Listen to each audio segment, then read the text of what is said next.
अस्सलाम वालेकुम स्टूडेंट्स। आज हम डिस्कस करेंगे पहली एप्लीकेशन ऑफ गॉसेस लॉ को, जो कि है इलेक्ट्रिक इंटेंसिटी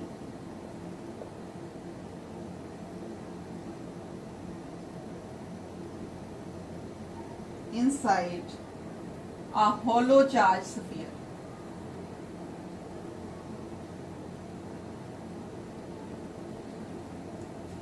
अच्छा, अब यहाँ हमने अकॉर्डिंग टू ज्योमेट्री इसके नाम से पता चल रहा है कि होलो चार्ज स्फीयर है, तो हमने एक स्फीयर को कंसिडर किया है और ये स्फीयर जो है ये अंदर से खाली है, होलो है।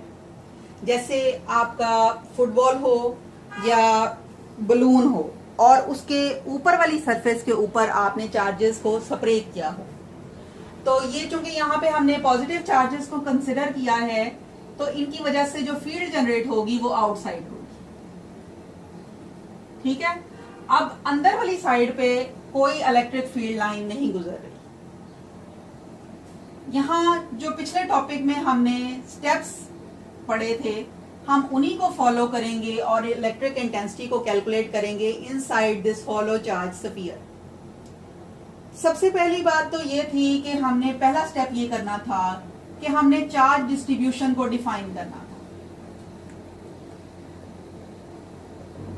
यहां चूंकि हमने कहा कि एक स्फीयर है जिसकी आउटर सरफेस के ऊपर हमने चार्ज को डिस्ट्रीब्यूट किया हुआ है, तो यहाँ पे जो चार्ज डिस्ट्रीब्यूशन यूज हो रही है वो है सरफेस चार्ज डिस्ट्रीब्यूशन, और इसको हम Q ओवर A से रिप्रेजेंट करेंगे। सेकेंड स्टेप हमने ये करना है कि हमने गॉसियन सरफेस को कंसिडर करना है। अब गॉसियन सरफेस को कंसिडर करने से पहले हम ये डिसाइड करेंगे कि हम इलेक्ट्रिक इंटेंसिटी इस पूरे स्फीयर के अंदर किस पॉइंट पर कैलकुलेट करना चाहते हैं। तो सपोज हम इस पूरे स्फीयर का सेंटर जो है उसे पॉइंट P लेते हैं और इस पॉइंट P पे हमने इलेक्ट्रिक इंटेंसिटी को कैलकुलेट करना है। अब गॉसियन सरफेस जब हम कंसिडर करेंगे तो है तो वो हमारी ही चॉइस की, लेकिन हम अकॉर्डिंग टू ज्योमेट्री, क्योंकि हमारे पास पहले भी एक स्फीयर मौजूद है, तो हम गॉसियन सरफेस भी in the form of sphere ही लेंगे।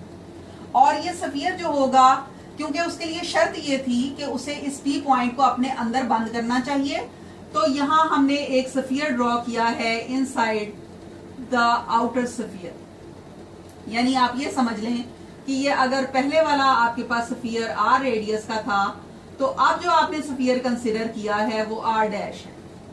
और क्योंकि ये गॉसियन सरफेस बंद है, इंस्क्राइब्ड है आउटर सरफेस स्फीयर के अंदर, इस वजह से हमने शर्त यहां पे ये लगाई है कि गॉसियन सरफेस जो है उसका रेडियस R डैश लेस है कैपिटल R ओरिजिनल स्फीयर के रेडियस से। उसके बाद तीसरा स्टेप हमने ये करना है कि हमने charge enclosed by the Gaussian surface को कैलकुलेट करना है।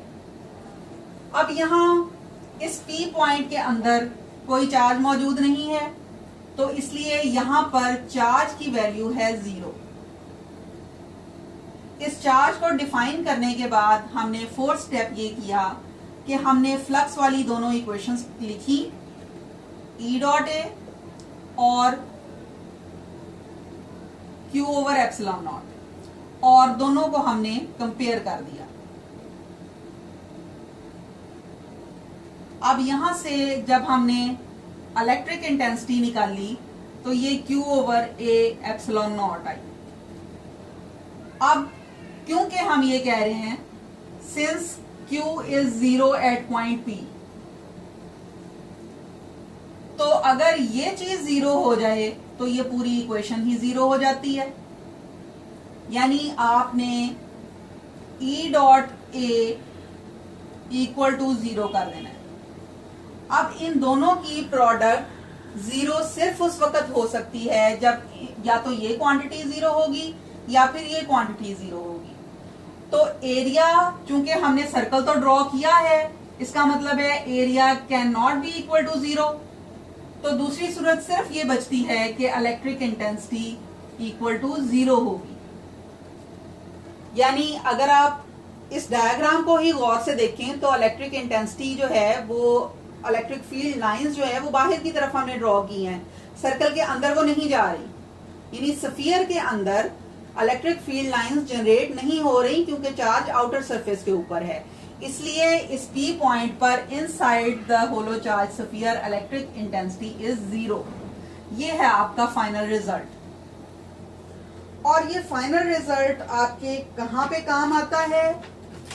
ये आप यूज करते हैं इलेक्ट्रोस्टैटिक शील्डिंग के लिए, यानी जब आपने किसी चीज को चार्ज से बचाना होता है तो आप मेटल कंडक्टर के अंदर उसको बंद कर देते हैं।